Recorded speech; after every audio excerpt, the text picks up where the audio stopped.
Let's actually take our checkout to where our customers are. The customers that might not want to click back into our site and want to stay where they are, let's allow them to shop where they are. The growth is really happening in retail media networks.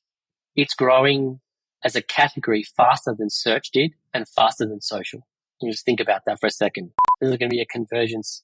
It all comes down to collapsing the funnel and getting consumers wanting more from their engagement with a brand. Welcome to Add to Cart, Australia's leading e-commerce podcast that express delivers all you need to know in the fast-moving world of online retail. Every week, Nathan Bush catches up with Australian e-commerce leaders to get all the insights, tips and lessons to keep you at the top of the e-commerce game. And of course, keep your customers adding to cart. Here's your host, Bushy.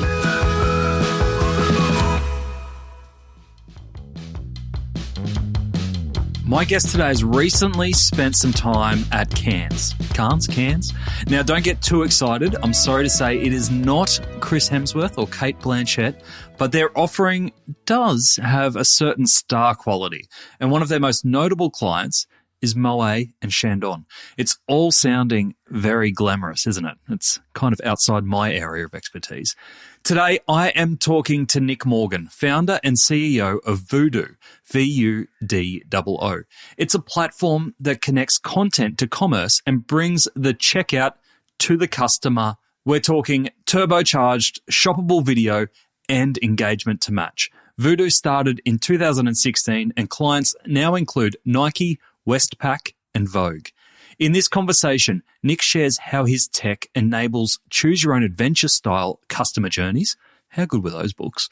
He unpacks the growing relationship between advertising and e-commerce and tells us why he sees the death of cookies as cause for celebration. So let's pop the champers and get into it. Thanks to our partners Shopify Plus and Pacleo, here's our conversation with Nick Morgan, founder and CEO of Vudoo.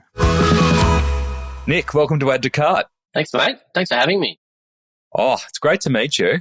I understand that you've just touched down a couple of weeks ago after having a horrible work trip over to the south of France. The question always starts that way too, from most people say a horrible experience in France. Yeah, we just got back from Cannes Lions, which was all that is meant to be, and I was told that it was. First time there, have always been in awe of it. Have always thought it was a little bit outside my world, but it came around really quickly. And I guess as a testament to the product and the team, it was funny. We were asked, "Are you going to be in Cannes, right? You're going to be in Cannes, right?" And we're like, "You're going to be in Cannes, right?" I'm like, "Yeah, well, sure. Yeah, of course we're going to be there." And so we were there, and it happened pretty quickly. I was quite amazed at, yes, the level of rosé that's poured over the course of that week, no doubt.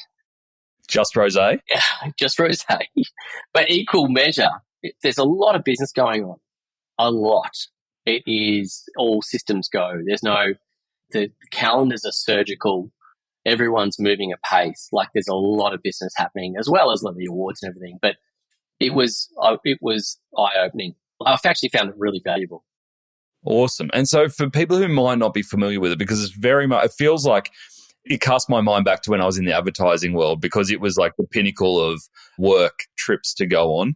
But it's not so much a thing in the e-commerce world. It feels like it's very much over that space. So for people who might not be familiar with it, can you share what it is and generally what's involved? Look, it's essentially the kind of like the Oscars for advertising. That's what it is. And it's a big conference there. The conference is huge and there's a lot of value, but there's a lot going on around that conference. I didn't attend the conference at all, and I had 22 meetings in 4 days and lots of rosé, but it's incredible. It encapsulates the whole town. So there's a lot of a lot of client meetings and customer meetings, and there's a lot of schmoozing, but there's a lot of partnership conversations. And what's really interesting is why would there be an e-com team there? Why would we be there? And I think that's an insight into where the industry's going is a convergence of advertising and e-commerce, and it's starting to become, the world's becoming much, much smaller and tighter. And there was a valid reason for us to be there at this kind of event. So tell us about the problem that Vudoo is solving. So it's two problems. First, it's the consumer. It's all about the customer, right? We believe we now have the technology and the ability to allow customers to convert, shop wherever they are, wherever they might be, and whenever they'd like to. And that's what we focus on. That's our primary problem. The second one is we're looking to help premium publishers monetize their content. As we know, publishers have had a pretty rough trot over the last 20, 25 years.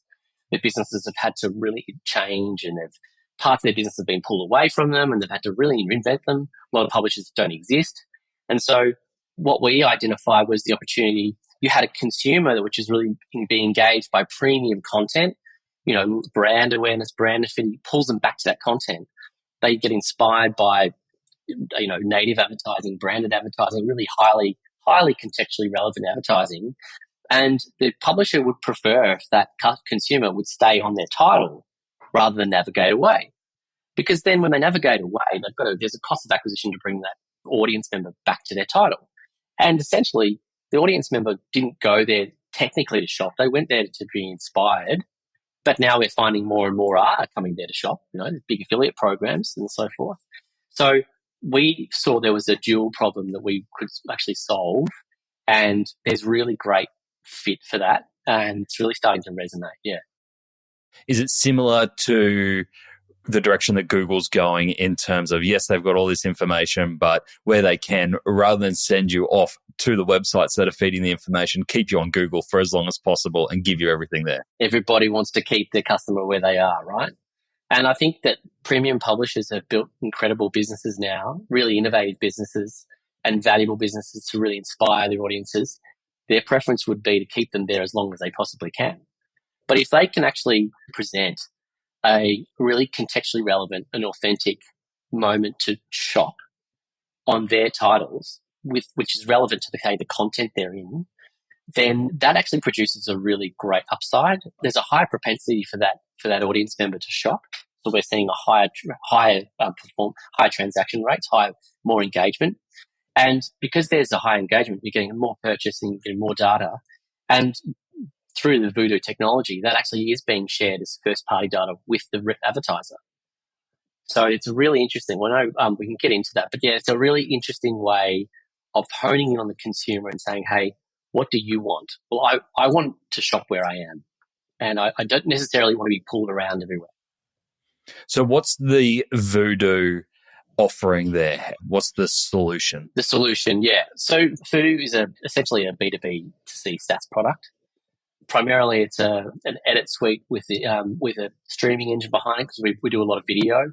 So our technology allows us to make media, video, imagery, text buttons into shoppable moments, but also quite interactive moments, so highly engaging. And our publishers and our customers can, and we have quite a few direct to consumer customers and brands as well. They have a license to Vudoo. They're using Vudoo to turn their content into more engaging, interactive, shoppable content perhaps, and then publish that content.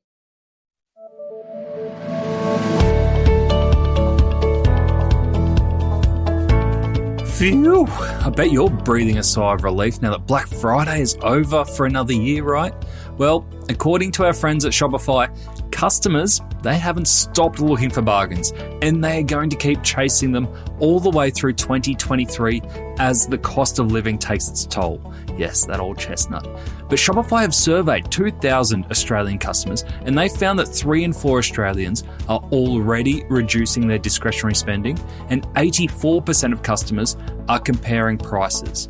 With price and value such a hot point for customers, it is worth considering how you are going to continually send price messages throughout 2023 to keep your customers interested. The battle for the wallet is going to be fierce.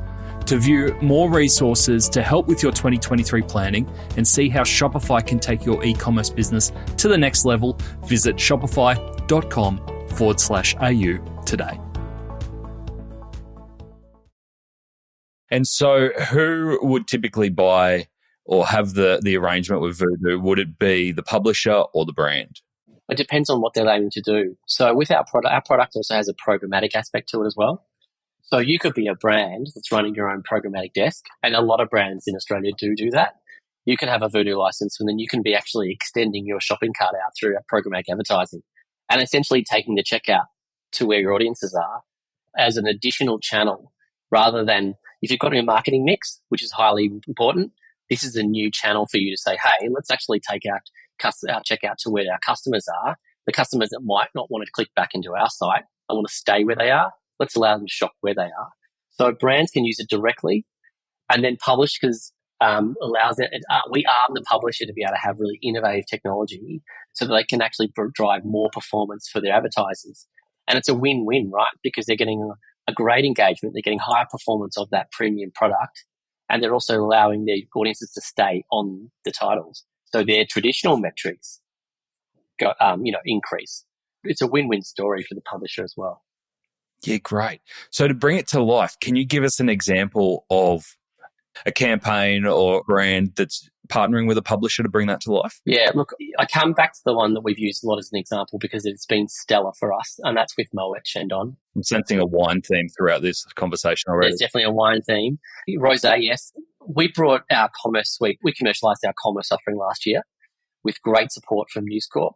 News Corp Australia on a global front is an incredibly innovative company, especially when it's coming to commerce. They've stepped deep into it and they are really going full force. And so we launched with Moet Chandon and News last year. It was an arduous task. And when we launched that and they ran it across a campaign across their network, it was really quite impressive. And the results were really extremely effective.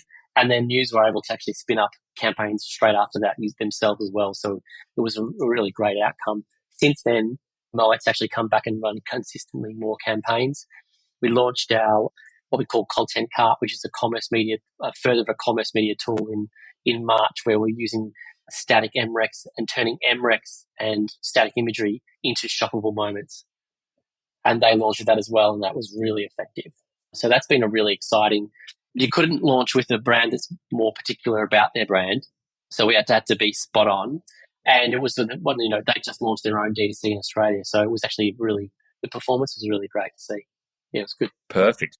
Because I saw that example on your website and it's beautiful to watch, right? Like one of those beautiful brand videos that you can tell cost a fortune to produce, but scattered throughout was the opportunity to buy the limited edition bottles or the range throughout as you're watching the video. Yeah, and look, I think for alcohol brands, they can't transact and they can't be advertising across social platforms as much, they just legally can't.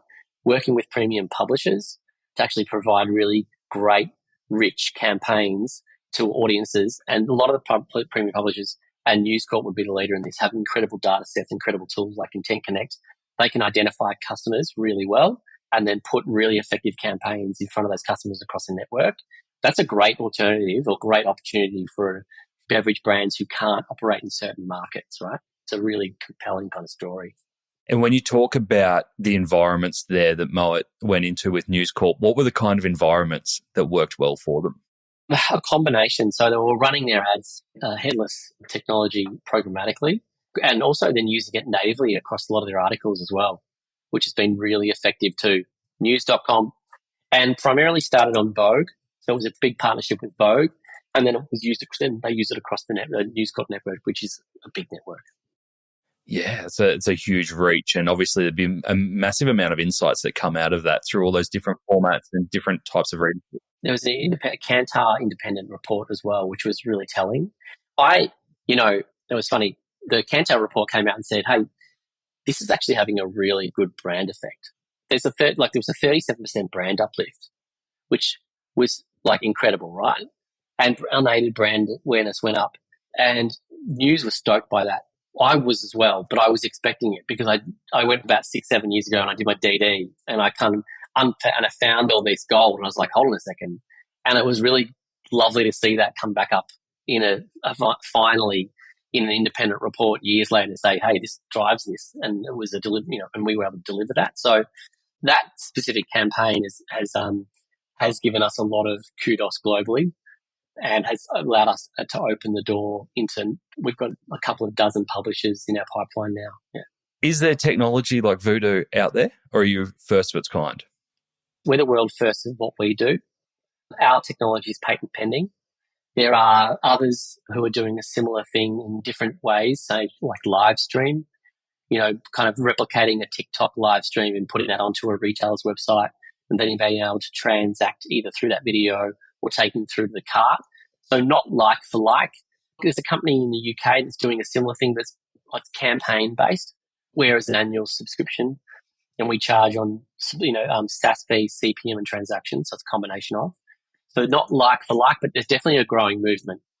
Combining shopping and entertainment is absolutely a trend. There's going to be different variants of it around.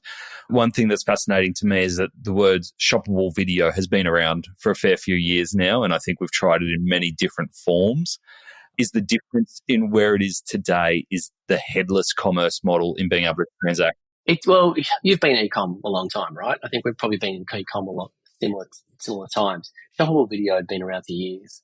And this is kind of a story that I tell a lot of publishers and brands when I go to market is shoppable video was always around, and I built an interactive platform to build our product.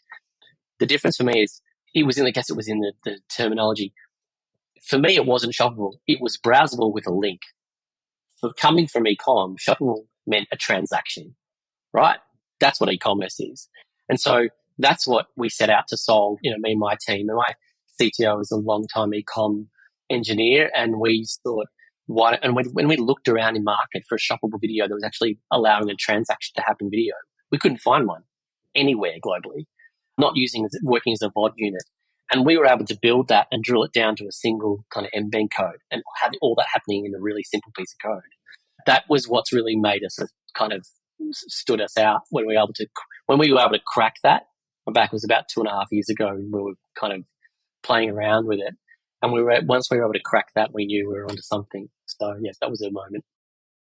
Was it the ability, because I saw that you integrate with leading e-commerce platforms such as Shopify, Magento, Salesforce, I got that right? Yep, that's right. So, yep. And was it the ability to then integrate into that existing workflow and that existing technology as a plugin that opened up that door? Yeah, correct. So the way the technology, if we want to get a bit nerdy, because I know your audience loves a bit of tech, so what we've built is, and again, like you and I are riffing on the idea of being practical technologists, which I love the term and I kind of use it myself. What we've done is we've taken headless technology and we've built the Vudoo Commerce API as a headless unit. And that headless unit allows us to integrate into other headless units really, really simply. And then we're using, it's a term, it's the dirty term these days, but basically using non-fungible tokens, so tokenization to pass the monetary transaction with the payment provider back to the e-com platform in real time. So it is quite technical. No one has ever built it, hence why we've patented the technology in this instance. That's where the magic is. That's what took a lot of time to build. It was the final piece of our product, but that allows us to then plug into any headless unit of any e-com provider. And there's a top 10 globally, but there are literally hundreds. And as we move through different regions, we're coming up against new ones all the time. But that allows us to plug into, and we've got an integration manager. The integration between our technology and the e-com provider takes about 8 minutes in our platform, and it's a one-time, lifetime integration. And so then it allows publishers to then build out campaigns and plan, and also for brands to, okay, let's look at what are we doing for the next 6 months, 8 months. They can plan those transactable campaigns moving forward. Yeah. Yeah, great. And in terms of a retailer, so if a retailer sets this up, sets their campaign up, integrates it, let's call it that they're working with Shopify, puts it in as part of their Shopify store, campaign runs, they get transactions through there. Do they get all that order information just back through their regular order management process? Everything passes through back. Nothing changes at all. So that's the same for if it's Salesforce Commerce Cloud, Magento. We pass everything as there's no change. Any of the data that's actually surfaced inside our fields in the interface passes in real time right back into the existing tech stack, and there's no change in BAU. What's really exciting to see a purchase happen on a publisher's website inside a piece of content, and the transaction can happen within seconds, and then the email information and all the transaction information and delivery information is then getting delivered directly to the customer from the brand. So it's a triangulation of data. And what's really exciting, given what's happening in very short time with cookies, is this is all first-party data, right? And that's the key piece to this. Does the publisher and the brand both get that first-party data? Correct. Yep. And then in terms of that checkout experience with the integration, does the retailer need to simplify the checkout process at all, given the potential restrictions of space or environment? Things like, don't add loyalty clubs, don't add a bunch of whole postage or delivery options, simplified payment methods. Is there any compromise there? Not entirely. Like there might be sometimes if there's a really complex suggested selling pieces but we've tested this across from individual bottles with alcohol, beverages right through to sizing, right through to clothing, shoes, color. And our interface is fairly flexible and adaptable. Yeah. Yeah, great. We've put a lot of work into this interface over the last couple of years. A lot. It's really interesting because retailers at the moment, there's so much pressure on acquisition, especially with the cost of ROI at the moment. I see it as a really strong acquisition tool to be able to get that first purchase and to take down those barriers of distraction. Is there, on the other side of that, have you had any pushback from retailers around not getting the immersive brand experience of being able to lure customers over? Yeah, absolutely. And I think that's a really valid kind of point to make. And that's a valid concern. I would counter that by saying this adds a new channel to your existing arsenal of your marketing mix, and it's high performing, it's high engaging, and you're, just like you said, it's a really great acquisition tool to actually go out and win those customers initially that you can go and then communicate and transfer with afterwards. So I think there's actually the upside is really compelling that offsets, say, some of those teams that would love, well, no, we need to get them back into our platform. If you look at e-com's like a $5.3, $5.7 trillion global market. And the average transaction rates across e-commerce average around between 2 to 3%, sometimes a little bit higher. Amazon's almost up to 10. They've got it nailed it down. But if you think globally, we've got a $5.3, $5.7 trillion market operating on a 2 to 3% transaction rate. There's work to do there. There's efficiency we can work on. Now, in some cases, we can get a 4 to 8% transaction rate on our unit.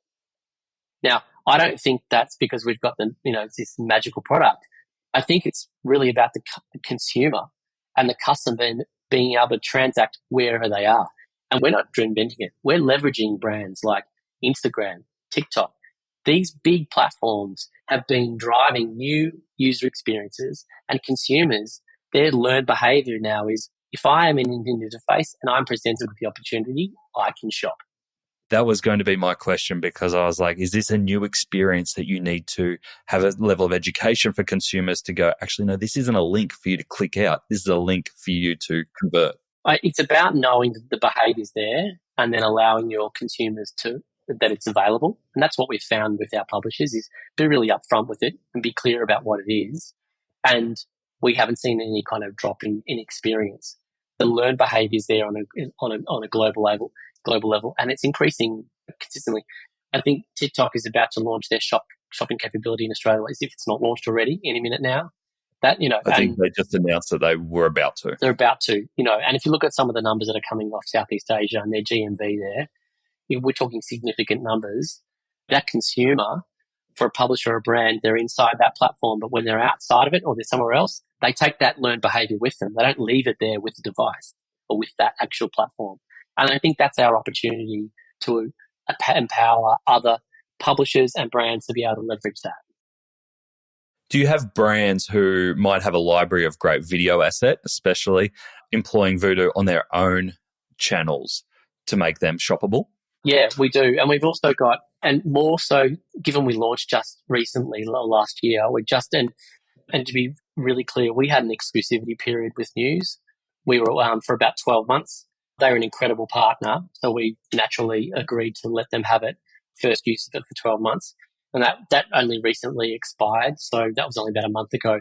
So we've just started to talk to the market more and sort of talking to exactly what you're mentioning, retailers that have got an existing body of video and then said, hold on a second, we can go back now and we can repurpose all of that video, re-edit it, and get more value out of the investment, because video is not cheap. especially if you've produced it to a certain production level, you can repurpose that and reuse it and get more value out of it, which is, marketing managers love to hear that. Marketing directors, don't they? CFOs love to hear that. CFOs love to hear it, don't they? Exactly.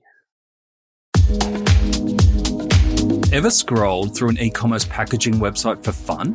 Nah, me neither. Until today. Packleo is putting the joy into the packaging game. So let's play a game. I'll tell you the name of the Packleo product, and you have to try and guess what kind of product they are. Fairy floss, compostable mailer, queen bee, honeycomb padded mailer. Here we go. Gummy shark, water activated tape. Now, if my jaded self thinks that this packaging is fun, imagine what your customers will think.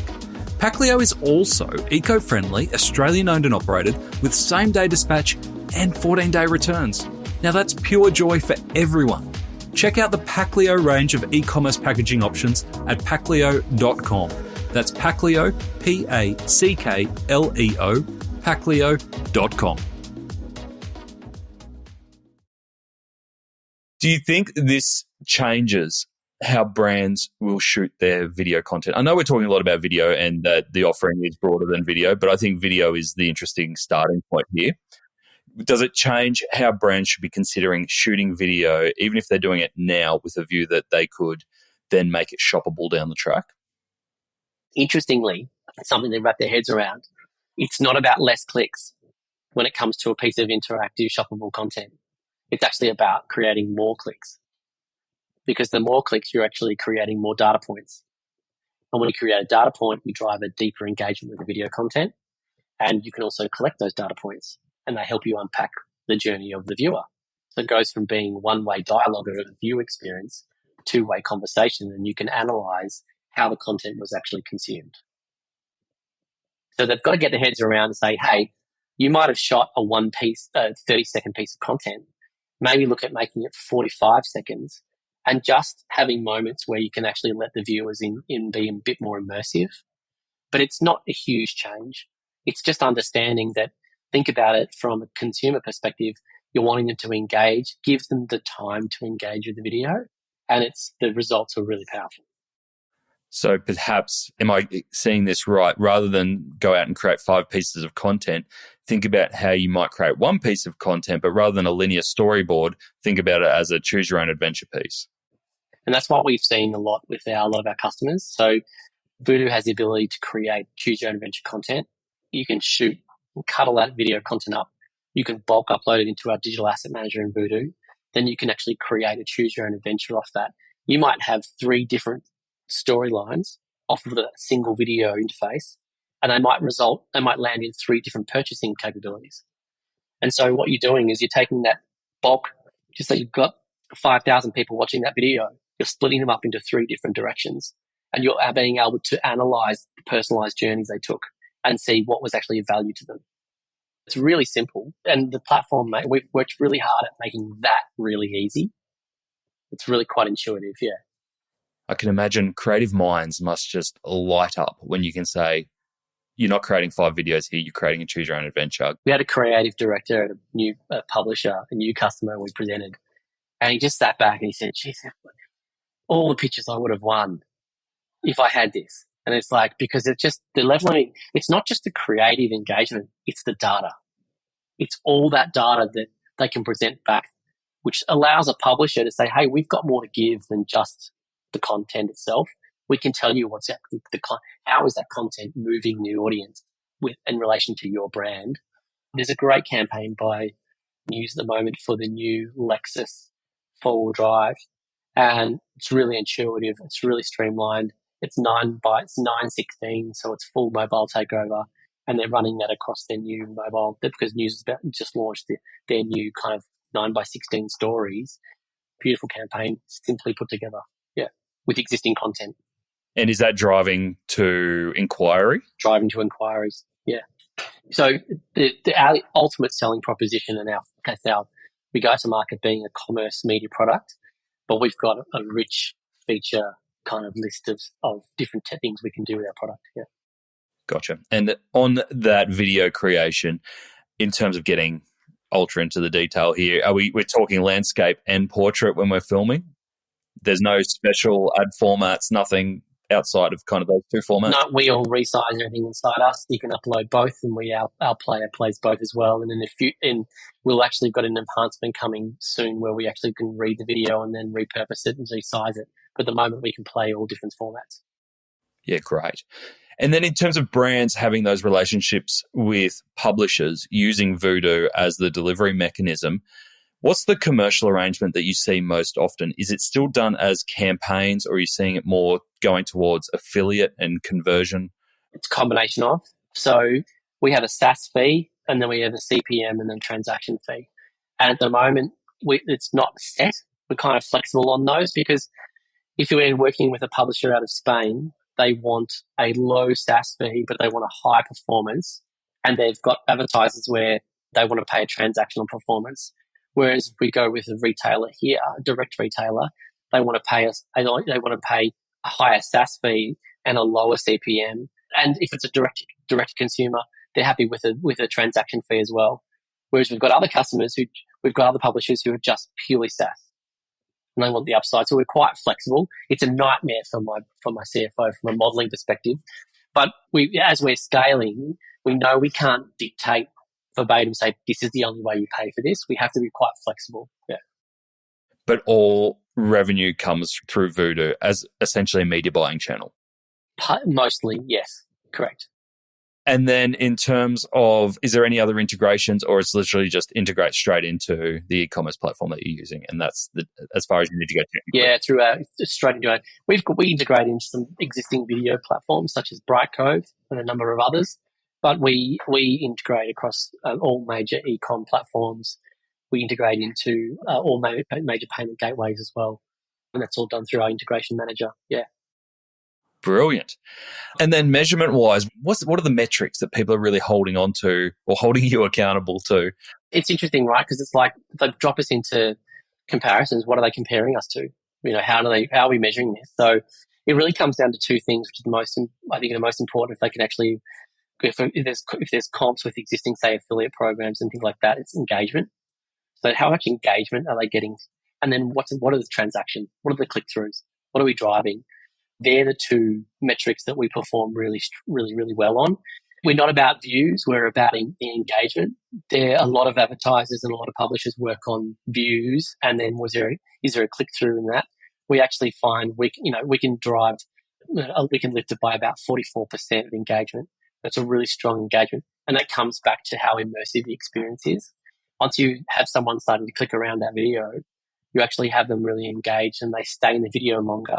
And so then they start to actually get a high performance of the view as well. So we know engagement is where you want to measure us, but also when it comes to transactions, because that's our jam, it's really that transaction rate that we can deliver from across our video tool right through to, say, static imagery and text.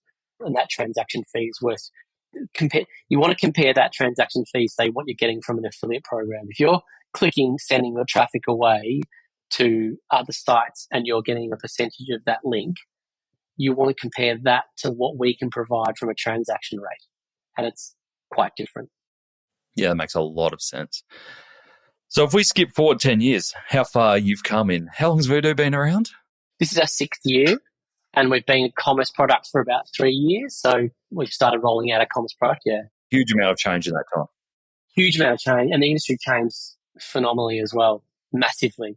I think knowing that cookies was going to expire, I think that simple fact with cookies expiring has opened up advertising. Advertising is going through a massive disruption right now. The industry is really changing. But the things are really, where are things going to go? I think there's a convergence. There's going to be a convergence.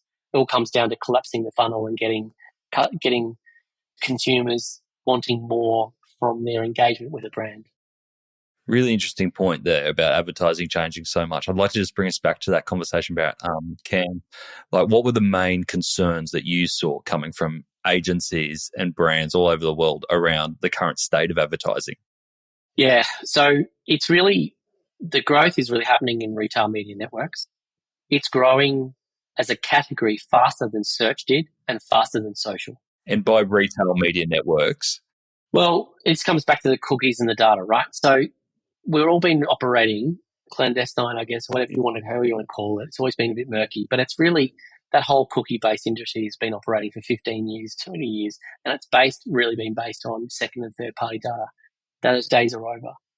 We knew it was coming, and then recently Google said in January 2024, it's all over, the party's over.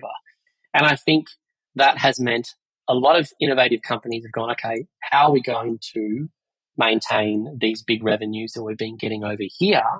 What are we going to fill it with? Okay, if we're only operating on first party data, who has all the first party data?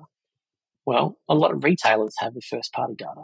And so what we're seeing now is a big shift, and we're seeing marketing budgets on a global scale shifting to retail media networks, which is this closed loop experience and the retailer can provide a really clear attribution. And you're seeing some really big businesses grow rapidly because of this. And we've seen some successful startups in Australia deliver this, such as Citrus Ad in being acquired, and Citrus as well, allowing retailers to create their own media networks. It comes with challenges. It's going to create a lot of fragmentation. The old term, the walled garden.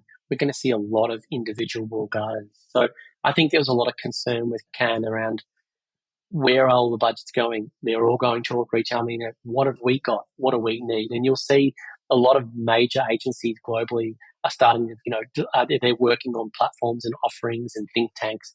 And every week there's a new global agency trying to put their piece out there. And we can do this now. Amazon has been they have been a leader at this. Their DSP turned over $38 billion last year, and it grew at 21% year on year. This is a massive shift. There is still, and I think that's really the concern around everyone's kind of scrambling at Canada, going, well, what do we offer? How can we play in this space? And I think that's why there was so much interest in Vudoo, because we are a convergence of advertising and e-commerce. And we allow premium publishers to say, hey, we've got a retail media offering too. We've got something to offer here.